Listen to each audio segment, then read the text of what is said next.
નારદ મુનિએ વિષ્ણુ ભગવાનને પૂછ્યું કે સંતના દર્શનનું ફળ કેટલું?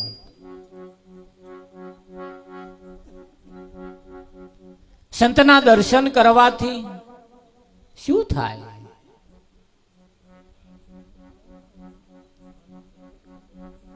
ધ્યાન રાખજો, આંખોને હોભરીને આંખોને નેકરી ના જાય એનું ધ્યાન રાખજો. હા, આપવા વાળાએ બે કોણ આપ્યા છે.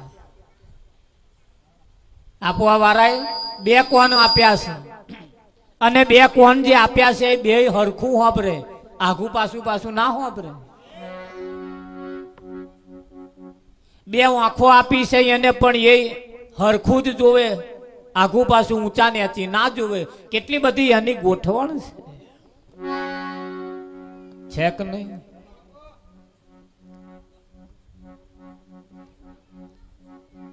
પણ ગણપતિ હુપડા જેવા કોણ રાખતા હતા? હુપડા જેવા તો આપણે છે મહારાજ, તમને દેખાય છે આવડા આવડા, બાકી છે મોટા મોટા હુપડા જેવા જ. જો હોભરવા જેવું હોભરીને અને જીવનમાં ઉતારો તો હુપડા જેવા, અને ના હોભરવાનું હોભરીને મય ઉતારો તો આટલા આટલા છે મહારાજ. એટલું સમજી લે. કારણ કે આવડો આવડો શું ઉપડે મહારાજ? આ મોટો મોટો ઉપડે.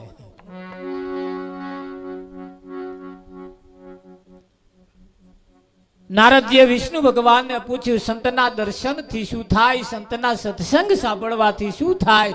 સંતના દર્શન કરવાથી શું થાય?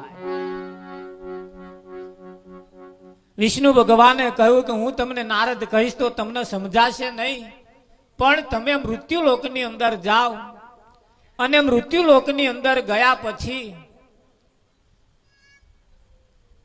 એક ગોબર, ગાયના ગોબરની નીચે એ ગોબર ઊંચું કરજો, એટલે એની અંદર કીડો હશે. એ કીડાને તમે પૂછજો, એ તમને જવાબ આપશે. એવું કહેવાય છે કે નારદ મુનિ મૃત્યુ લોકમાં આયા ને ગાયના ગોબરને ઊંચું કર્યું, માંથી એ કીડો નીકળ્યો. કીડાને પૂછ્યું, સંતના દર્શનના થી ફળ શું? સંતના દર્શનનું દર્શન કરવાથી શું થાય? કીડો મરી ગયો. નારદ પાછા વિષ્ણુ ભગવાન પાસે ગયા, કીડાને પૂછ્યું, જવાબ આપ્યો ને કીડો મરી ગયો. કે પાછા જાઓ, એ જ મૃત્યુલોકની અંદર પાછા જાઓ. એક બ્રાહ્મણ ને ઘેર ગાય વિયાણી છે, એને ઘેર વાછડો આવ્યો છે, એને જઈને પૂછો. નારદ આયા, વાછડાને આવીને પૂછ્યું, સંતના દર્શનનું ફળ કેટલું? સંતના દર્શન કરવાથી શું થાય? વાછડો મરી ગયો. વિષ્ણુ ભગવાન પાછા, નારદ મુનિ વિષ્ણુ ભગવાન પાસે પાછા ગયા, વાછડો પણ મરી ગયો. કે નારદ મુનિ એક કામ કરો, એક નગરની અંદર જાવ. એ નગરની અંદર એક રાજાને ઘેર કુંવરનો જન્મ થયો છે, કુંવરને જઈને પૂછજો. નારદે મનોમન નક્કી કર્યું કે મારું હારું કીડાને પૂછ્યું મરી ગયો, વાછડાને પૂછ્યું મરી ગયો, એનો કોઈ રણી ધણી નતો એટલે ચાલ્યું. પણ આ રાજાને ઘેર કુંવર જન્મ્યો ને એને પૂછ્યું, કદાચ ટળી લઈને થઈ જાય તો? એટલે કહ્યું, મહારાજ જાણવું નહીં કે છે, મહેરબાની કરી માફ કરો, તમે જ કહી દો. વિષ્ણુ ભગવાને કહ્યું, નારદ બે પ્રયોગ તો કરી ચૂક્યા છો, ત્રીજો કરી લો. કે ના ના, પણ મારે નથી જવું. વિષ્ણુ ભગવાને અતિ આગ્રહ કર્યો. અતિ આગ્રહના કારણે નારદ મુનિ મૃત્યુ લોકમાં આયા, રાજાને ઘેર અંદર ગેટમાં પ્રવેશ કર્યો. રાજા બોલે, આવો મુનિવર, તમારી જ રાહ જોઉં છું. નારદ મુનિને શેડો પડી ગયો, મારું હારું હું વિષ્ણુ ભગવાન બે જ જાણીએ છીએ, ના મારી વાત તો આવા જોવે. આવો કે તમારી જ રાહ જોઉં છું. કે કેમ મારી રાહ જોવો છો? કે અમારે ઘેર કુંવરનો જન્મ થયો છે અને તમારા હાથે નામકરણ મારે કરાવવાનો આજ મને તક મળી. આવો કે છે મારા બાળકનું નામકરણ કરો, એને સારા આશીર્વાદ આપો. ખરા સમયે તમે આયા જ છો, હા, નારદ મુનિએ વિચાર કર્યો કે મારું હારું ખરા સમયે આવ્યો છું કે વાત એની સાચી છે, હારું સમય ખરો જ છે. રાજાએ અંદર બૂમ પાડી કુંવરને બહાર લાવો. કુંવર બહાર લાયા. નારદને આલ્યો, લો નારદ. નારદ હલું કરતા કરતા કરતા કરતા થોડા આઘા લઈ ગયા આમ. કારણ કે રાજાના જોતો કદાચ પૂછું કદાચ કઈક અજુગતું થઈ જાય, મહારાજ ધરથી મસ્તક જુદું કરી નાખે. આગો હલું કરતા કરતા આગળ ગયા ને આગળ જઈને બાળકને પૂછ્યું કે એક વાત પૂછું. એટલે પેલા બાળકે વાંક ફેરવી, ડોરો ફેરવી.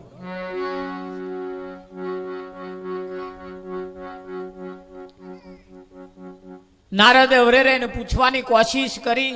સંતના દર્શનનું આટલું બોલ્યા. પછી તપાસ કરી ગાલહાક ચમનું છે. તાર તો છોકરું રમતું તું મારું. નારદે હિંમત રાખીને બાળકને પૂછ્યું કે સંતના દર્શનનું ફળ કેટલું? સંતના દર્શન કરવાથી શું થાય, શું પ્રાપ્ત થાય? એટલે બાળક હસવા લાગ્યું. નારદને હાશ થઈ, બાળક જીવે છે. એટલે તાજા જન્મેલા બાળકે જવાબ આપ્યો. નારદ મુનિ ના સમજણ પડી. તાજા જન્મેલા બાળકે જવાબ આપ્યો. બસ નારદ મુનિ ના ખબર પડી કે શું મને ના સમજાયું. હા, મોટા નારદ મુનિ એટલે વિષ્ણુ ભગવાનનું જેને મન કહેવાય. હા, નારદ મુનિ જેને કહેવાય, ઋષિ જેને કહેવાય, એને આ બાબતની ખબર ના પડી. એ પેલા તાજા જન્મેલા છોકરાને ખબર પડી ગઈ. તાજા જન્મેલા છોકરાએ કહ્યું, ઋષિ મુનિ તમને ખબર ના પડી કે ગાયના ગોબર નીચે કીડો જે હતો એ હું હતો, અને તમારા દર્શન કર્યા અને મારું પરિવર્તન થયું. વાછડાના રૂપમાં પણ હું જ હતો. તમારા દર્શન કરી મારી સદગતિ થઈ.